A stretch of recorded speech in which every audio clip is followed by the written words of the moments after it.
What's up, everybody? We're about to give you the third part of a three-part series episode I call Three the Hard Way. In this feature, we're going to feature bunnyheartslyn. Bunny started writing music in 2008 when she met the dope producer and musician Rugged at a local jazz venue. She's been running in the business ever since. She's worked with Christopher Williams, Loose Ends, Skilo, Paperboy, Life Jennings. Bunny also was recruited to perform with the legendary time guitarist Jesse Johnson. So we're going to get inside her head and talk to her, and I'm glad that you are here to share it. Let's go. Welcome. My name is Kaz Lamar. If you don't know me, I've been doing this thing for a long time, and I'm happy to be getting into this part of it. You know, I get to give flowers to my friends, and it's pretty awesome. You know, it's pretty awesome to bring people on that you admire and talk about. And I want to just take a moment to shout out to all my Caz's Corner Producer Series people. You're really supportive in everything that we do, and I love that about you. I think that when we post things in there, we communicate. You get back to me, I get back to you. That's a wonderful thing, and I appreciate that. I really do. I want to show you something. This is something that, when I first put this together, I thought to myself, wow, this is going to be really, really nice. This is going to be really, really nice. So, hey, check this out before we get started.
Yeah. When I first did that, it made me think, like, how dope is this going to be? I'm looking forward to having a conversation with these ladies. Hey, Kaz. Hey, Bunny, how you doing? I'm good. How are you? Doing great. I'm so happy to get you on. I told everybody you might be like in between location. You might be on your way. You might be on the road. So, yes, I'm glad to finally get you. How are you doing? I'm doing really good. It's a great Saturday is like the weekend, and I've been looking forward to talking to you. So here we are. I'm honored to have you. I'm so honored to have you. This whole theme of this is about women of color producing. So I wanted to start off asking you a few questions. Are you in the mood for that? Of course. So I know you're classically trained. Let's talk about that, because you're a what I call an expert on an instrument, right? Mm-hmm. So you start off. You actually played in an orchestra. Is that true? No, I played piano, and I was a classical pianist for our choir. We did some concerts and played with symphonies, and so yes, I'm kind of exposed to that part of music. In the beginning of my music career, it was all about classical music mainly. Yeah, really just playing it since I was 5. Really playing Chopin, Mozart, and accompanying, for example, like the Hallelujah, Yeah, oh or yeah, oh yeah. the Requiem by Mozart, things like that. So I would have to, read the score and accompany the choir or something like that. That's amazing. So I want to give you so Danny and Sean and I, we both went through the Creative and Performing Arts High School. I started out as a jazz and classical ensemble on the guitar. That's dope. Yeah, that's dope. But the funny thing about it is I'm getting ready to say something to you. There was a time and point where that was cool, but I was moving over to the funk. So the funk gets you. The funk got me, right? Yeah. So you and I are going to have that conversation about that. So, I just want to talk about, something real quick with you. Okay. When you started playing music, I know you have a partner, Dwayne, right? Is it Dwayne? I want to make sure I say it right. Well, officially his Melvin Dwayne cousin, but he's the Rugged, Yeah. Professionally, everybody knows him. Hey, Rugged. Yeah, I really appreciate that, dude. I'm gonna have to get him on here, and when I started back up. Yeah, definitely. When did you know? And I've asked all three ladies this. When did you know music was going to be your thing? I mean, what song was it? For all of us, it was a song. Was it a song for you, or was it a person for you? That music was going to be my thing. I think that, generally music was a part of my consciousness. I was listening to the show, actually, and I was listening to the ladies how music was always in the family. I was like, yes, that's what it is, Yeah. As music was always in my consciousness. I grew up, the only thing that I knew was music. Okay. But it was classical music, not secular music or jazz or anything. It was just classical hymnals or anything, something like that. I didn't get into the funk until later on when I met the Rugged, and he recruited me to join his band, Official Biz. He didn't recruit you. He stole you. Tell the truth. He stole the story. The story was I was in a band. I'm not going to say the name of the band, but it was whack. And I was the lead. I was the lead vocalist. And I was trying to teach the newly recruited keyboardist the chords to the song we're doing. And I had hired the Rugged as a contract, hired gun bass player. Sure. And he saw me start playing the piano and showing the keyboardist the chords. And then he told me later on, that's when he just, ding, Operation Steel Bunny from this band. So That is hilarious. Hey, listen, I wanted to ask you a question. I want you to give me, because I know you have a long list of people, and I don't want to put you on the spot. But give me an idea of some of the people you work with. I know it's what's ironic about you've played with is I found out about you just by searching, the internet, and I saw this girl just playing some funk on a keyboard. Like you were like, I don't know if you were working for some parts, you were doing something, and I said, man, she's funky, right? But here's what happened. I end up knowing somebody that you play with, which is Brian Edwards, who was actually one of our group members and also a part of the show. So, yeah, you actually played with Jesse Johnson in Osaka and Tokyo, Japan, as his keyboardist. That's crazy. Talk about that. Oh my gosh! Yeah. So, of course, everybody knows the legendary Morris Day and the Time. So I met Jesse like years ago. The Rugged introduced me to him, because we were sharing the same stage at one point at this venue. But he was there as a guest, and so I didn't know it's him. And the Rugged said, hey, Bunny, come here. I want to introduce you to Jesse Johnson. And being Bunny, the oblivious, goofy chick that I am, I'm like, hey, Jesse, how you doing? Oh, great. I hope you enjoy the show. The Rugged was like, Bunny, Jesse Johnson. You had no clue. And then I was like, oh man, I just freaked out. I was like, oh my God. So from then on, like later on, years later, fast forward to a year ago. Was it 2 years ago? So, when we went to Japan, he called Dwayne, the rugged, and said, "I need a keyboardist, a funky keyboardist. Can you recommend me somebody?" And so that's how it happened. Yeah. That's wonderful. So give me just, I don't, I'm not trying to put you on the spot. Go down the list and trying to give me some of the people that you work with that you consider that were breaking for you, that kind of moved your career forward.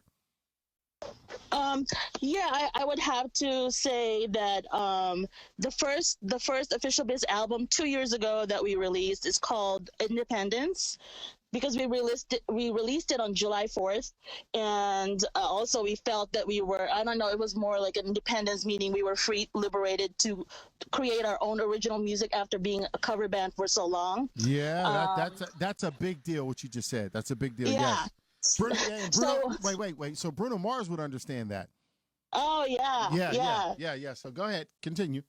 And so me, the rugged, and another bandmate, another keyboardist who's, in his own right, he's played with, Miles Davis and, oh God, I can't even remember, like, all the people, LL Cool J. Yeah, so I got a picture of the rugged up right now with you in the go ahead. Yeah, the rugged has also produced and written so many songs and whatever, and like, I can't even remember all the people that he's produced with. I don't know. Nice.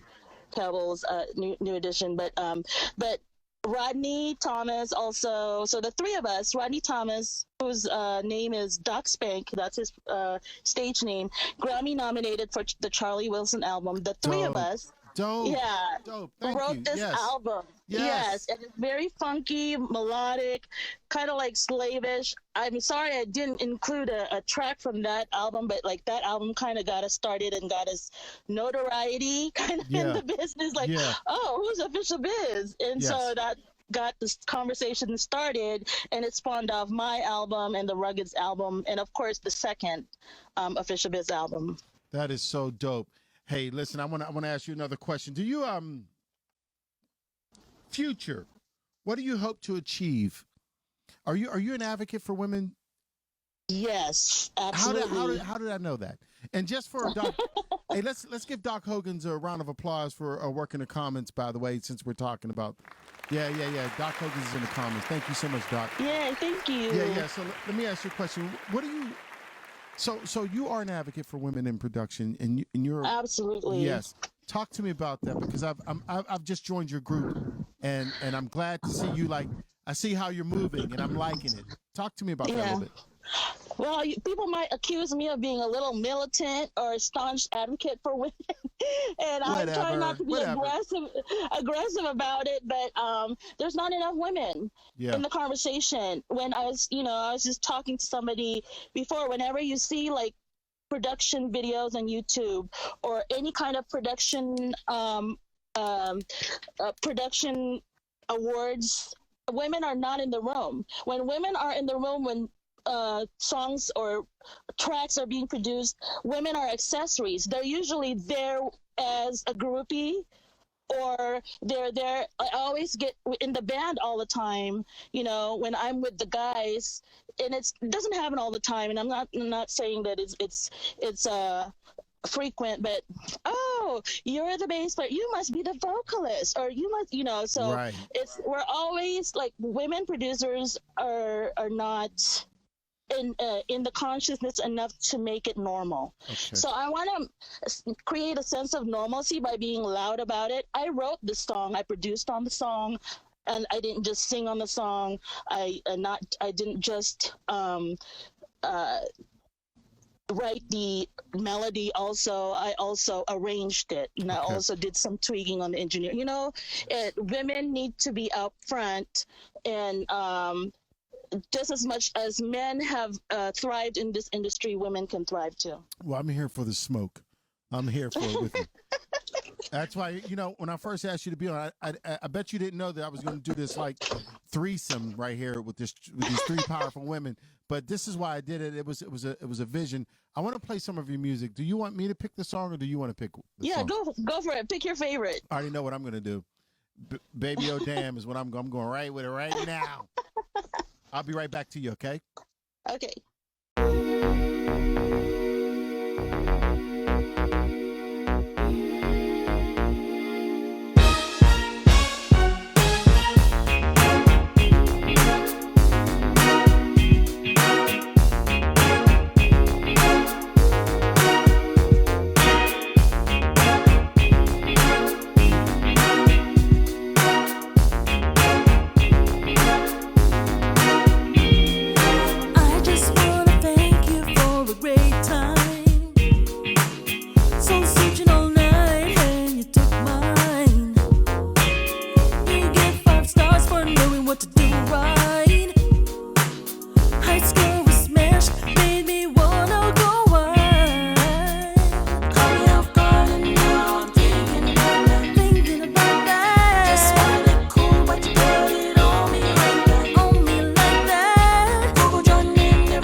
Let's talk about some production stuff without going over people's head. But how did you get those vocals to be so? I'm talking about the background vocals. Oh yeah, extremely tight. I just had to, make sure there's a lot of cluster chords there. So being a keyboardist, when you're a keyboard, you kind of have a sense of harmony and I love like jazzy harmonies. And so that's one of my tricks and, a tip for, some of those producers who are looking for harmonies. And if you're a keyboardist, I follow the same thing that what a keyboard would play. And so the voices, and so I go in and I vocalize the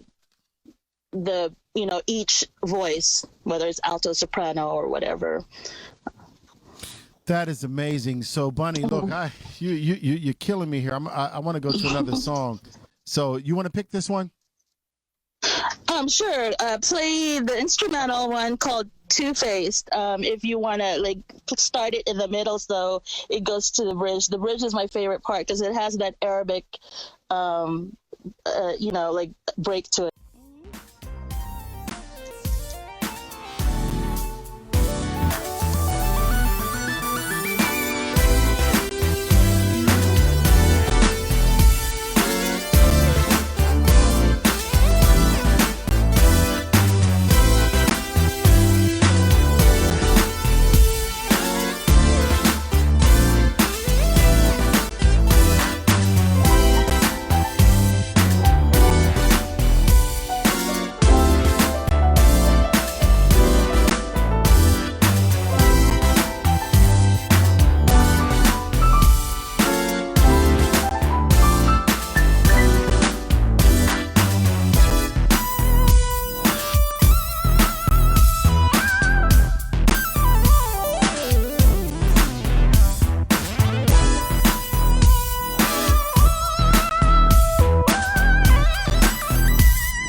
Yeah, buddy, I heard it. I got it. Yes, they heard it. She ready. Hey, listen. Hey, tell me, I want you to circle back around these comments and get people to know where they can get your music, where they can buy you and your partner's music. I'm so impressed with what you do. You make sure you tell Rugged, I ain't trying to steal you, but I want to work with you at some point, some period, some time. So you make sure you tell him that. I'll put in a good word. Yeah, definitely. And actually, tell him that I want to talk to him. We have a lot in common. And there's another friend that we have that has worked with Prince and is actually touring with Prince with Stan Howard. We call him Chance. We call him Chance Howard. So looking forward to talk. And those two need to talk because what he's doing sounds a lot like our buddy Chance from Kappa. So, hey, I want to thank you for spending some time with me. Is there something? You're welcome. Now, I want you to answer a question for me. What would you tell your younger self? What advice would you give your younger self? I would advise my younger self, actually I thought about this a lot, not to be so idealistic. It's not going to be perfect, and to forgive yourself. It's not going to be perfect. It's okay that you're not like anyone else. That's right. That's probably a good thing, when there's a lot of women out there or talented people who are just, you're not like anyone else. You move a little differently. You're more passionate. It's okay. Just be yourself and don't compare yourself to others. What you have might be the thing that people will emulate, or what you have, there's a niche for it. There's an audience for you. And if you're trying to be something that you're not, it'll show. So be really, authentic. I think everyone has said that. Just be yourself, be authentic to who you are, and it'll come. It'll fall into place. Thank you so much for spending time with me, and thank you for coming on the show, and thank you for blessing me. This is great to have all these beautiful women, talented women, creative women, and producers, people that know their way around the studio, know actually what they're doing. I appreciate that. What I mean by actually know what they're doing, I'm talking about the women that I'm talking to today. You've been through several different eras, right? And several different technology Yes. eras. We go all the way back, from cassettes and to CDs to now people are copy and pasting, which is I'm not dogging people out for it, but I love when someone knows what they're doing when they talk about their process. And that's what I've been pushing on this platform is process. So thank you very much for showing up. Thank you. You're very welcome. Ladies and gentlemen, I'm going to go and I'm going to put that thing on one more time for them to look at because I put so much time into it. Okay? Yeah. We'll talk soon. Thank you. Bye-bye. All right. Thank you. Bye-bye. Ladies and gentlemen, you just talked to Bunny Hearts. You need to go check her music out. You really need to check it out. It's been an amazing show. If you were in the live tonight and you've watched this, I thank you for commenting. I also tell people, hey, listen, it's really, it's to me, like if you're going to watch it live, just a thumbs up, a fist in the air, a love, a like is really important because what we're doing is we're giving flowers to people that put a lot of time and energy into their work. And these three ladies are exceptional. So I want to thank you for actually being here, those that chose to be here on the live. And I know that we'll get a lot more views on the replay, but the live is just, to me, always awesome because you never know what's going to happen. Once I go back and do the edits, I take out all the flaws and you don't get that realness, But hey, again, thank you very much. I want to thank Dr. Hogan for holding down the comment section. I want to thank all of you that have watched, the people that actually did what they said they were going to do and they showed up. I want to appreciate my Kaz's Corner producer series. I want to the group. I want to thank them because that's extremely important. I want to thank everybody that was involved with the production, which was me. No, I'm joking. I sit here and I do like 100 million things, and you would never know that I'm sitting here actually doing 100 million things while I'm trying to pay attention to the comments and everything that's going on. Dr. Hogan's works the comments for me. I want to thank the three guests, Danielle Vassar. I want to thank Shauna Michelle, and I want to thank Bunny Hearts for agreeing to come on. Hey, listen, I probably won't be back on the live until probably next fall, but I am looking forward to getting together and bringing some more guests. So thank you very much. We will talk soon. Peace and love.